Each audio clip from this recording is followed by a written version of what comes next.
Good evening and welcome to Gravitas. I'm Palki Sharma Upadhyay. Let's get started.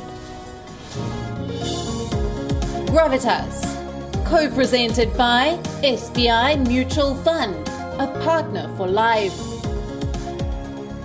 Skoda Superb, best in next class. Co-powered by Star Health Insurance, the health insurance specialist. Amstrad, get real, get Amstrad.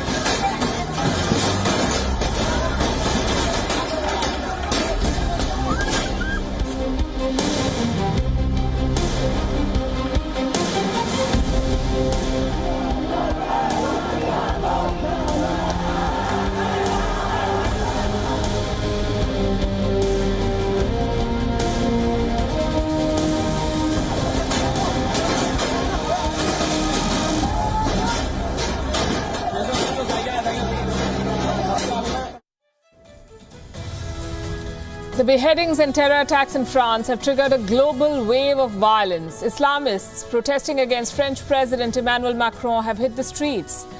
They're beheading effigies, attacking posters and chanting slogans. And while all free societies allow protest, in some countries things are taking a dangerous turn. In Bangladesh, for instance, the home of 10 Hindu families have been burned. A mob of 500-odd people ran riot in a city, setting buildings on fire. Hurt sentiments cannot be an excuse for arson or murder. But you cannot reason with some people when Islamic leaders themselves justify and defend violent attacks. And you cannot rest easy when you know that this will not be the last. In Pakistan, a school teacher is demonstrating beheading in class. When students are taught this violence in school, imagine what they'll grow up to be. It's a vicious and dangerous cycle of hate and terror that leaders like Erdogan and Imran Khan have plunged the Islamic world into. On Gravitas tonight, we'll show you what's happening across the world and how the leaders of France are dealing with it. Also on the show, a Pakistani court approves the marriage of a 13-year-old to her 44-year-old abductor. The girl is forcefully converted and married. Now the police says they cannot find her. Last day of campaigning in the US presidential election, Donald Trump says his lawyers will take it over from here. 3 days after the earthquake in Turkey, stories of miraculous survivors and dimming hope. And New Zealand sets a new benchmark on inclusivity. They have a gay deputy PM, a Maori tattooed foreign minister, and an Indian origin minister. We'll tell you all about it. We begin as always with Gravitas Global Headlines.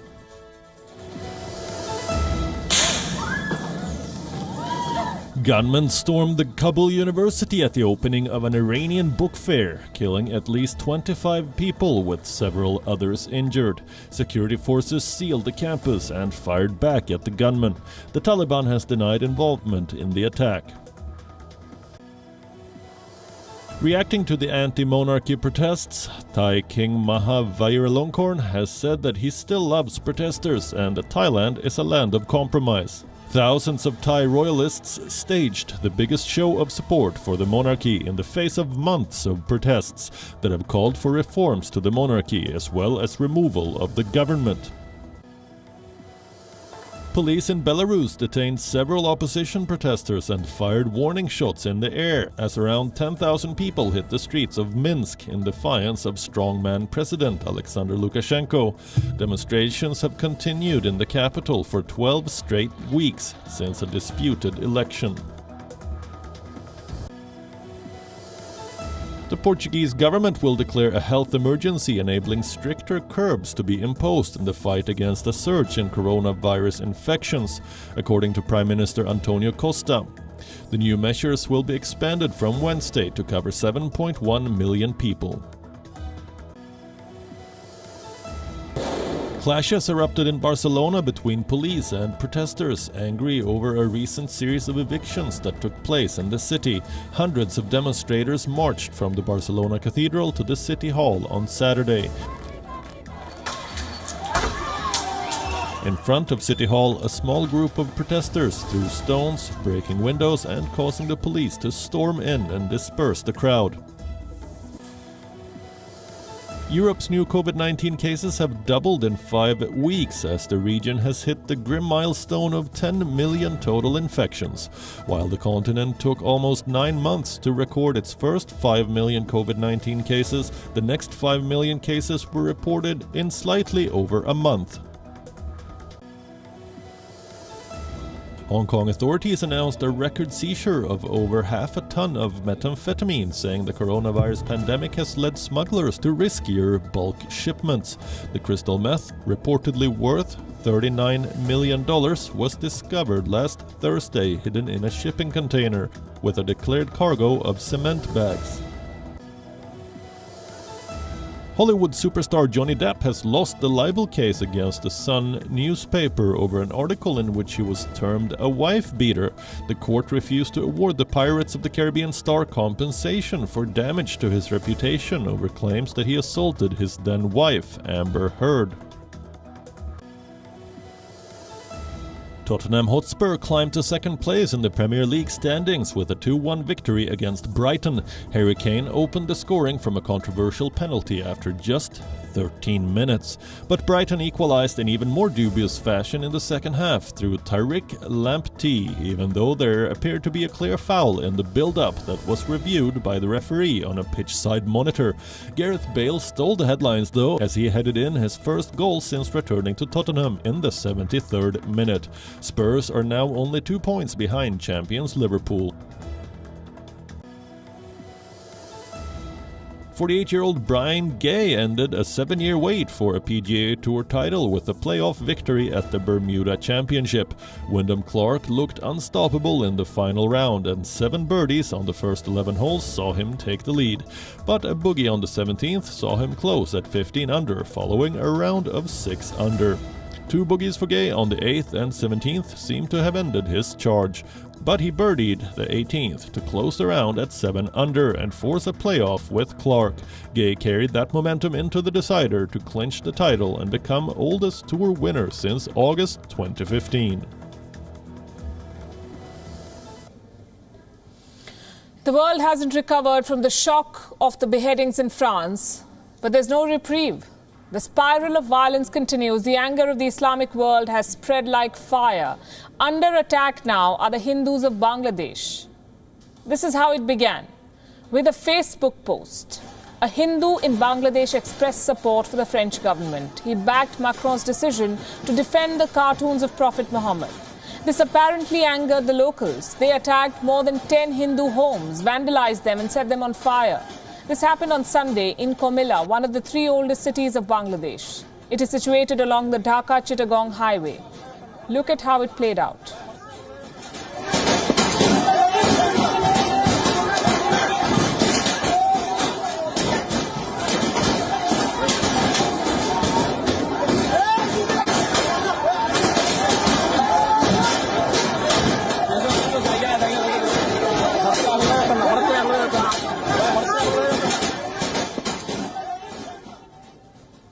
An angry mob launched attacks with sticks. Then some of them started setting a fire. The entire area was filled with black smoke. The mob swelled, the anger fled. All of it was captured by some eyewitnesses on their mobile phones.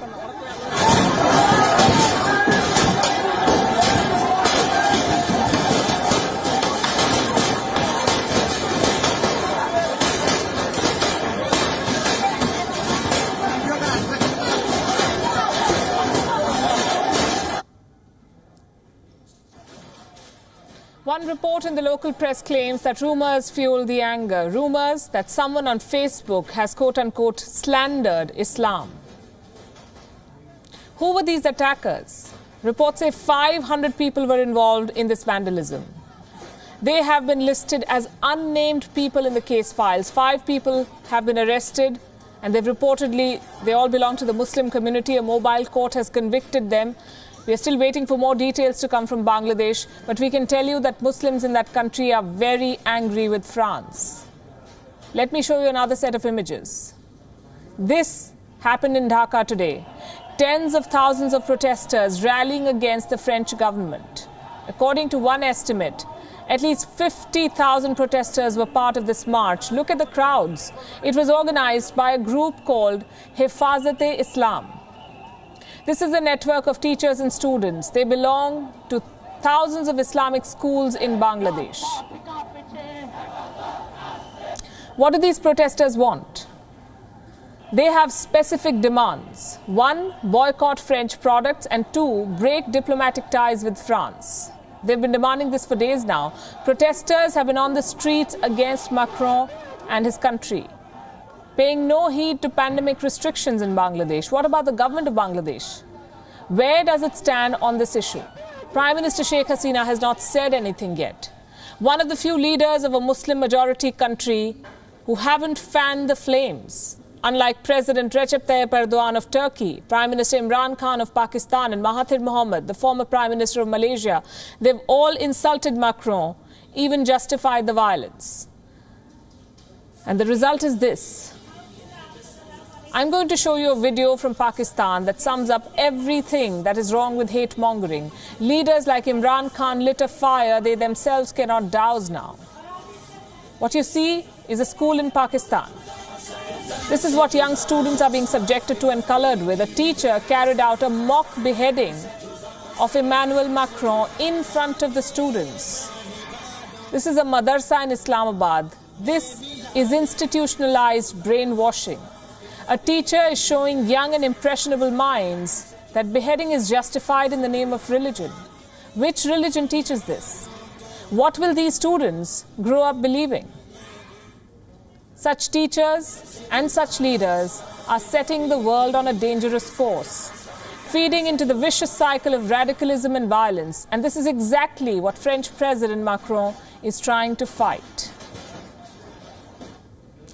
And those supporting France have suffered violence in Bangladesh, homes burned over a Facebook post. As shocking as it is, this may not be an isolated incident. The way this fire is spreading, it is already beyond the control of those who started it. The protests are getting out of hand. People are out on the streets in most countries with a large Muslim population, even when their own governments have condemned the attacks in France. Here's a roundup of the Islamic backlash against President Emmanuel Macron.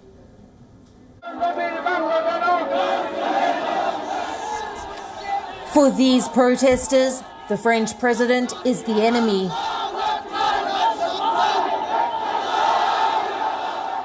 Posters and effigies of Emmanuel Macron have been subjected to their wrath.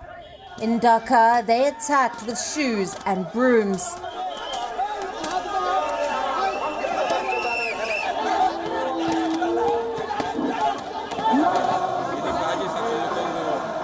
In Jakarta, they tried a mock beheading. Indonesia has the highest Muslim population in the world. The anger against France and its leaders is palpable.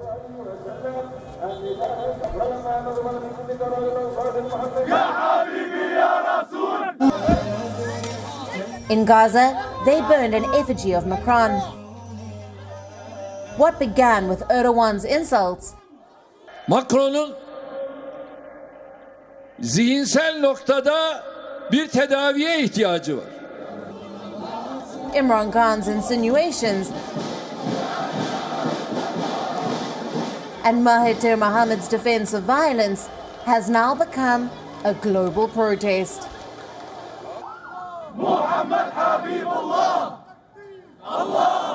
The second wave of the virus hasn't stopped the Islamists from taking to the streets.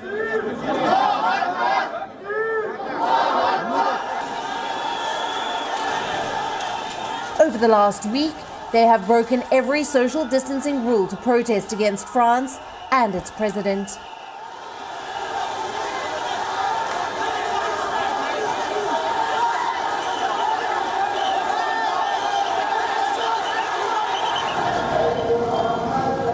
Hardliners in Pakistan have been relentless in their campaign. Over the weekend, they took to the streets in Karachi and burned an effigy of Emmanuel Macron. They tried to stage a protest near the French consulate. Protesters tried to break through barricades outside the French embassy in Islamabad. Undeterred by the protests, the French government has refused to end its campaign against extremists. Security has been heightened across French embassies worldwide.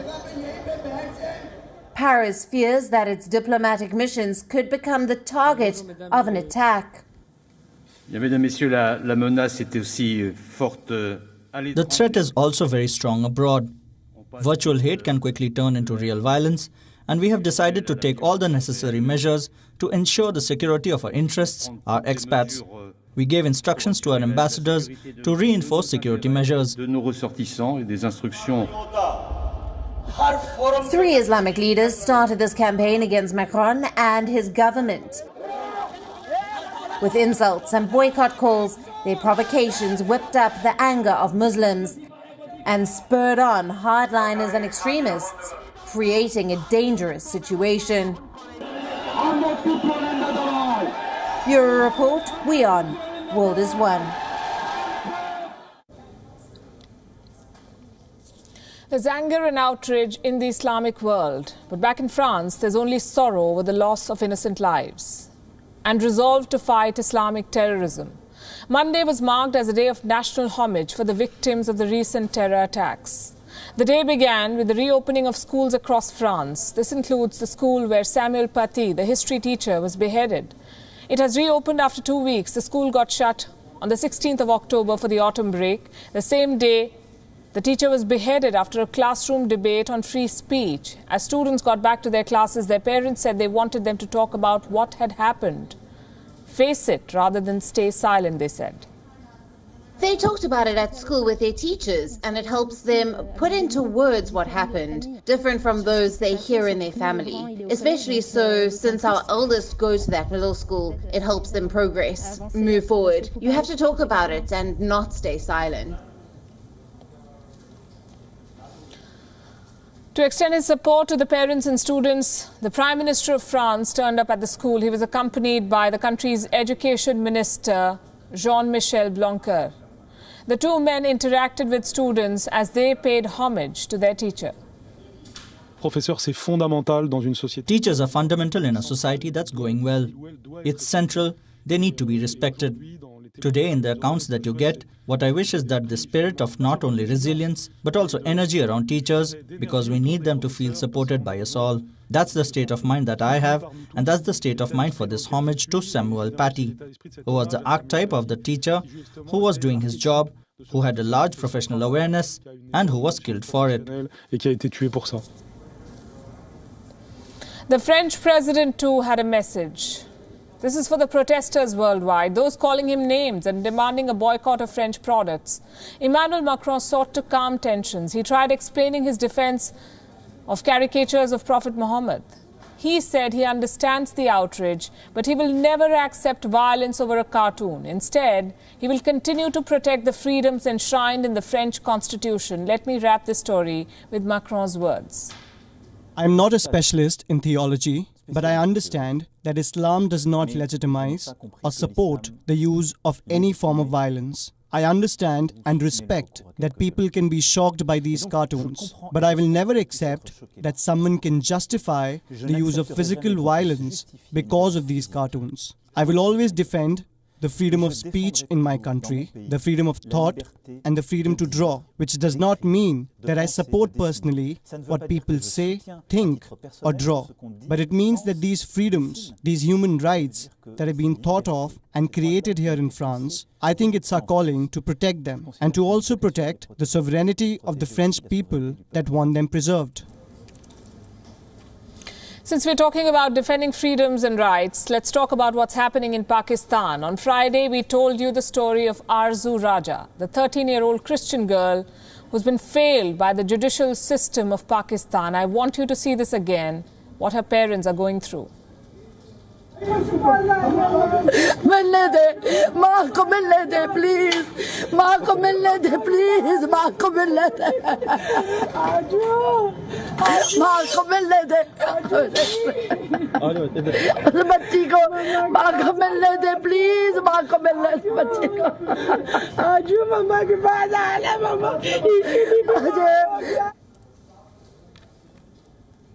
We told you how she was kidnapped, the 13-year-old girl, converted to Islam and married to her abductor. She's only 13, I must repeat that. Her abductor, now husband in the eyes of the Pakistan government, is 44 years old.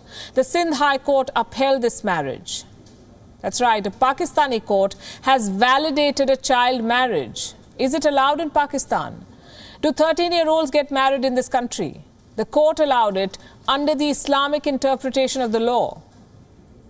Thank God for what's left of the civil society of Pakistan. The story went viral. The condemnation became global. The court's verdict shocked Pakistani citizens. Enough for them to carry out demonstrations in Karachi. The protesters demanded a fair trial and justice for 13-year-old Arzu. The Sindh High Court conceded under pressure, to some extent at least. Our Pakistan correspondent Anas Malik has been reporting on this story. He sent us this report today. The Sindh High Court today heard the case pertaining to the alleged abduction and forcible conversion of a 13-year-old Christian girl.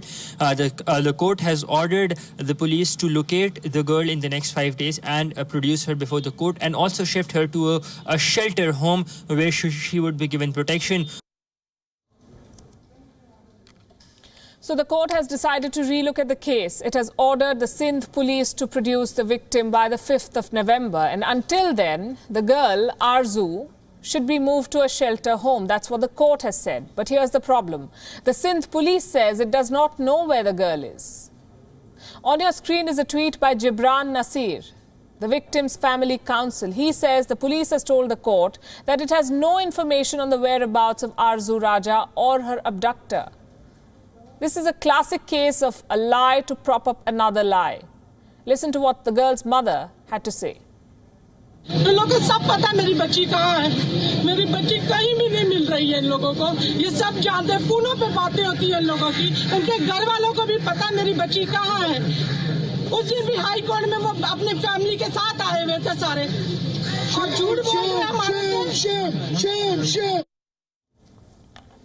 Now let me show you a video which proves that the Sindh police is lying. It was shot on the 1st of November, Sunday. Look at this. This is from a police station in Karachi. It shows Arzu's mother pleading with a 13-year-old daughter, asking her to return home. You can also see lawyers and police officials in the video. But here's the most shocking part. The conversation between Arzu and her mother. You have to watch this.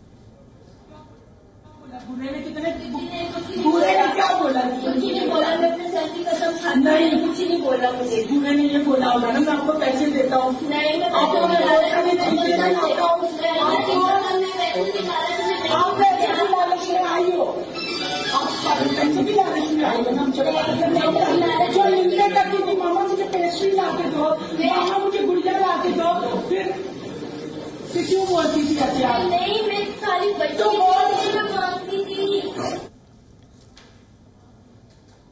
This was a 13-year-old girl talking.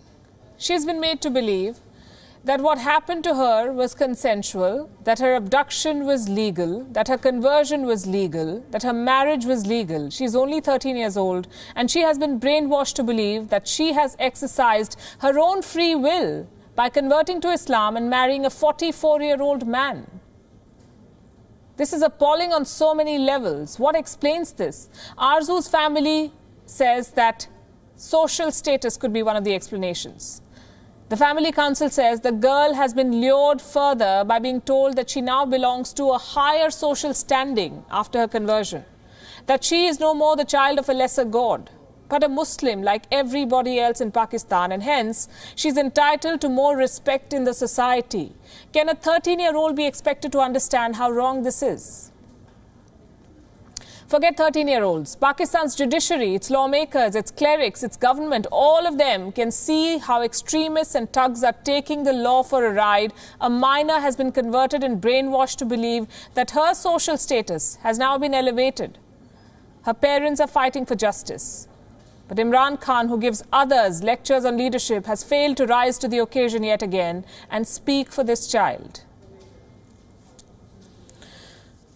And here's a reminder, in 48 hours from now, Americans across 50 states will vote for the final time to elect their 46th president. Early voting is underway as I speak. More than 95 million Americans have already cast their ballot. 95 million out of 230 million registered voters in this country. That's more than two-thirds of all the votes cast in the 2016 election. Thanks to the virus from Wuhan, most Americans have voted early to avoid cramming polling booths on the final day. They do not want to get infected. But let me show you some images. What you see is a mega rally for Trump at a township in Michigan. Thousands of Trump supporters came to see the president. Last we checked, the temperature in Michigan was -1 degree Celsius. The number of coronavirus cases in Michigan, 1,98,000. Neither the weather nor the virus could stop Trump from holding this rally. Does anybody have a coat I could use, please? This is definitely not the right one. Hello, Michigan. Hello, Michigan. And thank you very much for 4 years ago, but I gave you a lot of auto plants, so I think we're even, right? And we have a lot more moving in, a lot more moving in.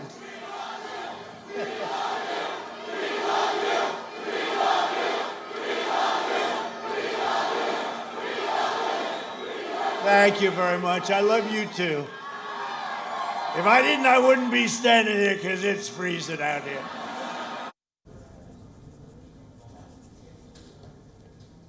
Not too sure about the love, but Donald Trump certainly shouldn't be standing there, not after he has been accused of infecting more than 30,000 people. Let me explain this. Economists and researchers at the Stanford University have been studying the after effects of Trump's massive rallies. They studied at least 18 of them, 18, held between the months of June and September. On Sunday, they released some figures which the US president should take a good look at. According to these researchers, Trump's rallies might have led to 30,000 additional Wuhan virus cases and at least 700 deaths. Stanford experts say these casualties would not have occurred if Trump's rallies had not taken place the way they did. But will this new study influence Trump? Not likely. President Trump has now hinted at firing America's top viral disease expert, Dr. Anthony Fauci. At another packed rally in Florida, the crowd erupted with a "Fire Fauci" chant. What did the US president say in response? Wait until a little after the election. Take a look. We're going to have a safe vaccine that ends the pandemic. Without it, it's rounding the turn. I say it drives them crazy. It's rounding the turn. Because all they want to do, you turn on the news, COVID, COVID, COVID, COVID, COVID. Would like to talk about COVID, and then next turn. Here's what happens, November 4th. You won't hear too much about it. You won't hear too much about it.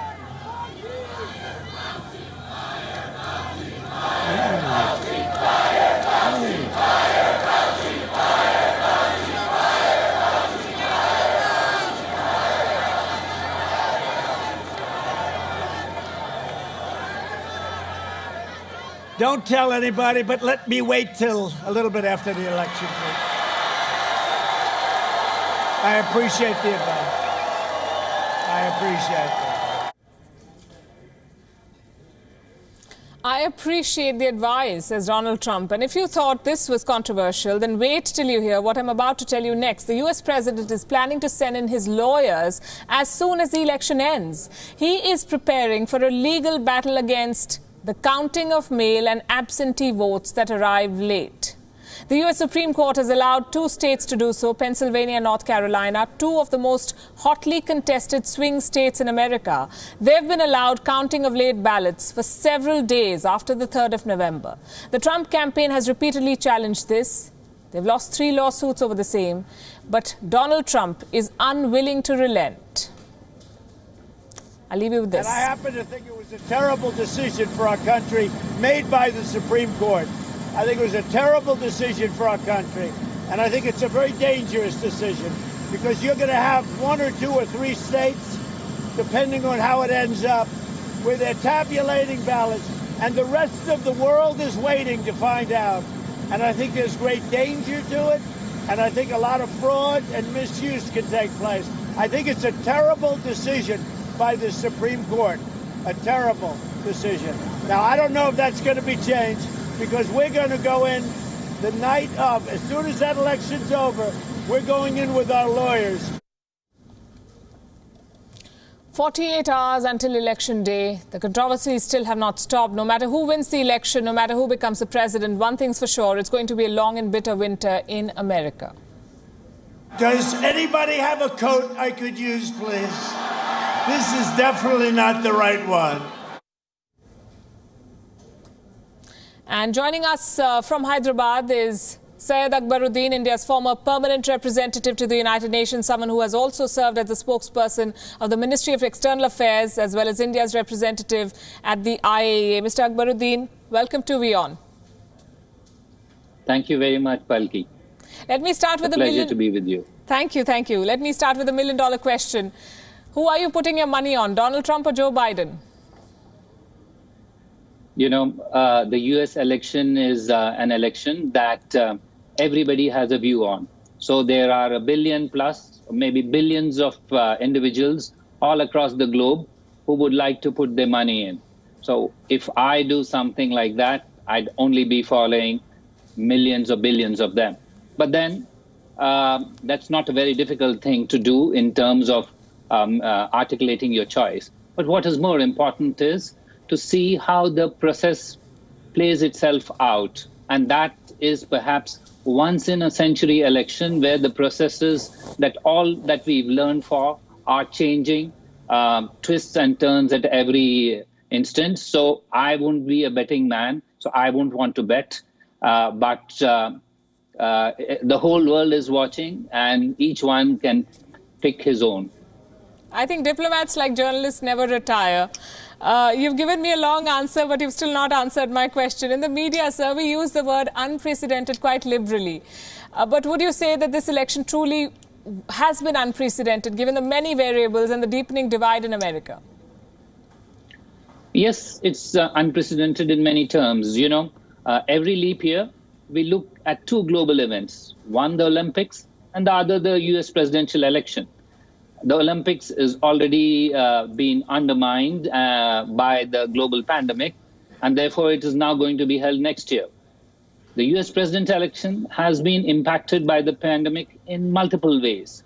You've just mentioned that the number of early voters is a historic high, 95 plus million. This has never happened. I don't know whether the systems are geared up for this sort of upsurge. Also, we are hearing about perhaps a legal outcome very soon. There are judges on the US Supreme Court who have been through this process in 2000 when they were on the Bush judicial team. 3 US Supreme Court judges have had experience there. So in many, many ways, this is an unusual election. So let's sit back and let it unfold rather than put our money and wager.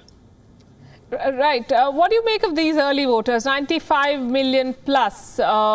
Is it anti-incumbency, as we like to discuss in Indian elections, or is it because of the Wuhan virus and people taking precautions? So you can choose where you stand will determine what you see. And that means that if you would like to see the election as a referendum, a choice between President Trump's outsized personality and all his impact on the US administration, you can look at it that way. On the other hand, you can look at the election as a competition between 2 extremely different visions. There are differences on every aspect. Differences on how to tackle the pandemic, differences on how to tackle the economy, how to address matters of taxation, healthcare, climate change, how to work with allies across the Atlantic, how to address social inequality, racism, how to address Supreme Court justices, regulation of social media, multilateralism. So there are a dozen or so big issues where there are clear differences. You could address those, or you could address this as a choice of a referendum bit of President Trump's 4 years in office. Well, you saw the transition happen from Obama to Trump. You were in the US and you were there till 2019. You've seen the Trump administration operate at close quarters, closer than many of us here. What do you make of Donald Trump as president? He came as the disruptor. Has he been able to deliver on the promises he came with? President Trump tries to portray that he has delivered what he had promised. And he has a whole list of issues on which he has delivered to some extent or the other. It is, I must say, a fairly elaborate and impressive list of things that he delivered. But then the US president is not an independent individual. Ultimately, what he says has to be passed through Congress, through legislative action, etc. And there have been many places where there are shortcomings. Obviously, it's for the American people to decide which of these vision or arguments is true. There are yeses, pluses and minuses on each issue. It depends on which issue is important for you and what you think is the basis on which you would vote. We've done hundreds of stories on the US election here on WION, covering, we believe, every aspect of it. But when we go out, I think the Indian audience mostly has only one question. Has Trump been a friend of America? How would you rate him there? Of India, I'm sorry. There is no doubt that... Of India. Yes. There is no doubt that the trajectory of Indo-US ties during this administration has been on the upswing. But that said, this is not new.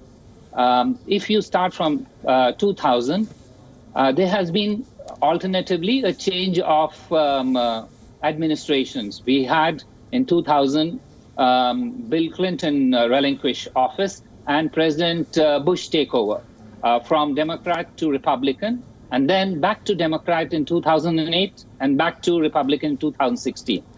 During each of these, our ties have only been enhanced, and that also while we have had changes on our side. We've had the NDA government in 2000, we then had the UPA government, and then back to the NDA government. Despite these changes, Indo-US ties have a secular trajectory of being on the upswing, and that's a reflection of convergence of interest. So if you would like to say, was there a greater convergence of interest during President Trump's administration? The answer is obvious, yes, there was. It built on President Obama and President Bush. We hope whoever succeeds now would build on that strong edifice of ties. My final question, the Indian American voters, they seem to have a lot of clout. They have a place in the American society, and they've traditionally been supporters of the Democrats. Do you believe that Donald Trump has been able to sway a section of that vote bank towards his side with his many events that he's had with Prime Minister Modi, and he tries to project himself as a friend of Prime Minister Modi? So the Indian American diaspora, like India itself, is very diverse. It's pluralistic, and it can be differentiated depending on states, from where you hail, the professions where you work, etc., etc. But that said, today, although they represent only 1% or slightly less than that of the electorate, they are being wooed by both sides. They clearly, in the past, have been supporters of Democrats in general. However, recent polls do indicate that there has been a a small but significant move of several of them in percentages terms towards Republican. So obviously, there has been some impact on the Indian diaspora in the US in drawing away from the Democratic Party, although still a significant number, in perhaps a majority, still seem to vote for Democrats on issues relating to the US. And that's how it should be in any case. They are US citizens and they will vote according to interests they see as citizens of the United States. And that's what we would wish them to do so. Right. I'm going to leave it at that. But by this time tomorrow, I think the final phase of voting will be on in some states. And then the day after, we'll have the results, most likely if Donald Trump doesn't have his way and send his lawyers in. I look forward to speaking with you on those matters. Mr. Akbaruddin, thank you very much for being with us here on Gravitas. Thank you very much, Palki. Let's now talk about the Trump of the tropics. A vaccine has left Brazil divided. The country's vice president has said that Brazil will buy the Chinese vaccine. A governor wants to make the vaccine mandatory. Those two statements have created a massive row, with people taking to the streets and the president not agreeing with any of their plans. Our next report tells you more. Brazil is witnessing a massive uproar. The state of Sao Paulo is hosting Chinese researchers for a vaccine trial. When the locals heard that a Chinese vaccine could be made mandatory, they took to the streets. We are against authoritarian Chinese ambassador, João Doria.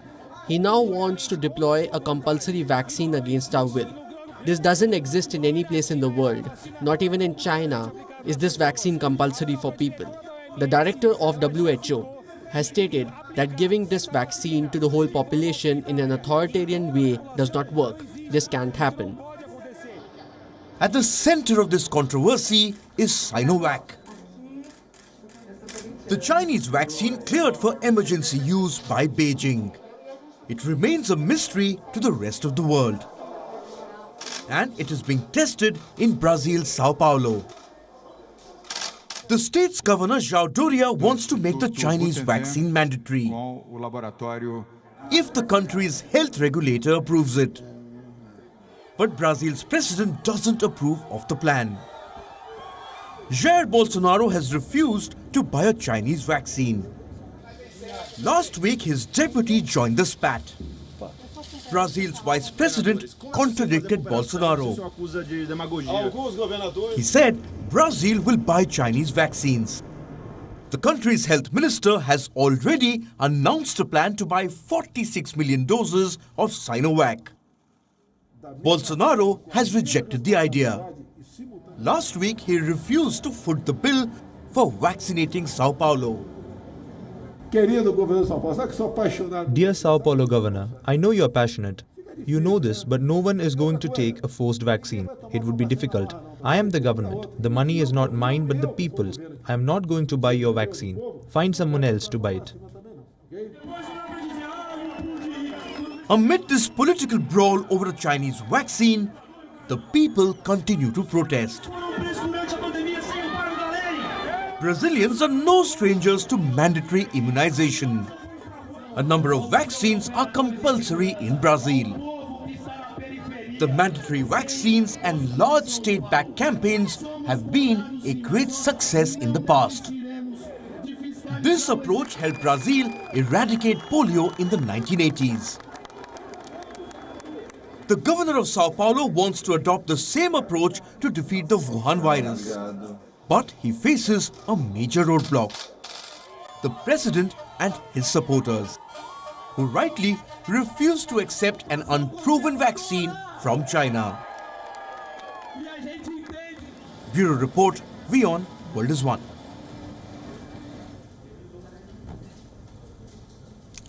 Turkey is still reeling from the massive earthquake on Friday. Rescuers are working non-stop to find survivors, but the window is closing fast. On Monday, a lucky few were rescued from under the rubble, including a 3-year-old who had spent 65 hours trapped in the wreckage.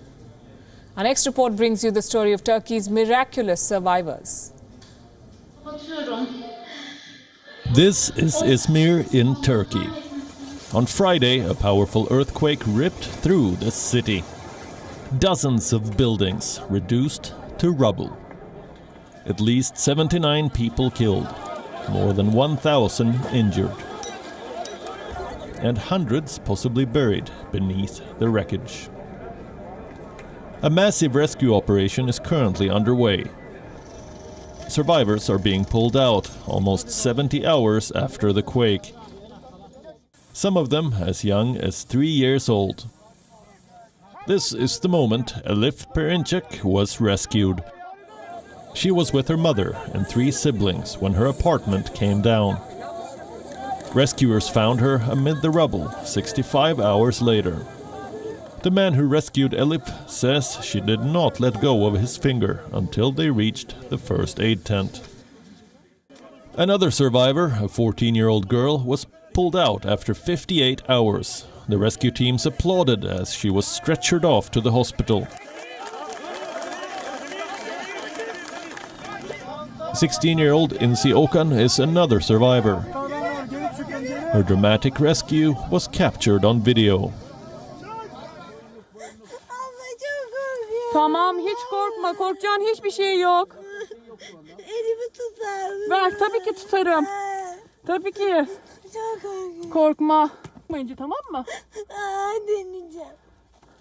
Bak birazdan dışarı çıkacağız seninle. Bacaklarımı, ayaklarımı hissediyorum. O ayakların üzerindeki o demiri kopartacağım. Korkma, tamam mı? Böyle durdukça daha çok acıyor bacağım. Ne olur çıkarın beni artık. Tamam. İnci bana bak. Bana bak. Ne zamandan beri keman çalıyorsun? Okan is currently in hospital. She has promised to play violin for her rescuer. Ahmet Sitim is another survivor. He was rescued from the rubble after 33 hours. Ahmet's home was among the 20 residential buildings that collapsed in the quake.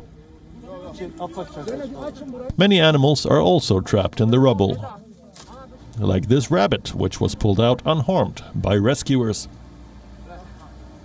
and this cat, which was brought to safety by firefighters. The earthquake has left hundreds homeless. Many of them have sought refuge at a temporary camp in the city. There are more than 3,000 tents and 13,000 beds here. Authorities have asked people not to enter damaged buildings, so it could be months before they can return home. These dramatic rescues are heartwarming, but the overall outlook is rather grim. More than 3 days have passed since the earthquake. With each hour, the chance of finding survivors diminishes. Bureau Report, WION. World is One. With that, it's a wrap. We're leaving you as always with Gravitas images. Thanks very much for watching.